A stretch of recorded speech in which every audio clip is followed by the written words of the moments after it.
Aujourd'hui, en matière d'économie circulaire, d'économie de la ressource, il me semble qu'on a vraiment passé ce stade de la conviction. Tout le monde est très convaincu qu'il faut préserver les ressources.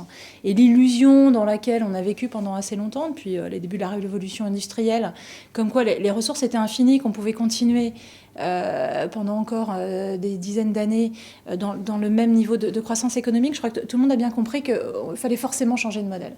Maintenant, une fois qu'on a dit ça, et qu'effectivement la conviction elle est globale, enfin, tout le monde sait qu'il faut lutter contre le gaspillage, préserver les ressources, comment on traduit? Et c'est là qu'on voit que finalement c'est quand même pas si simple que ça, sinon encore une fois tout le monde est bien d'accord, monde économique, citoyen, politique, et ça serait déjà fait.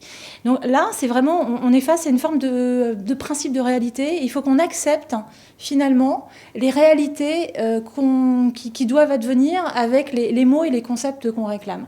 Prendre un exemple, quand on parle de réindustrialisation, on parle de réindustrialisation, c'est de l'industrie, c'est des usines. Au niveau paysager, ça a quand même un impact.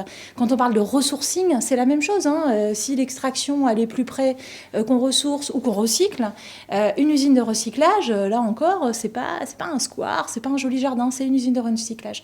Donc il faut vraiment qu'on accepte ces transformations, encore une fois, que tout le monde appelle de ses voeux, et qu'on accepte ce que ça signifie en termes de transformation à la fois du monde économique, de transformation de la réglementation et d'accompagnement qui doit être celui à la fois des citoyens consommateurs. Encore une fois, il faut accepter finalement ce qu'on demande, et c'est pas si simple. On vit tous dans la jonction contradictoire, mais encore une fois, le citoyen comme les structures économiques ou le politique. Et on est à ce passage-là, donc qui est à la fois très stimulant, mais là, je crois que tout le monde l'a bien compris, on n'a plus vraiment les moyens de reculer ni de se louper en fait.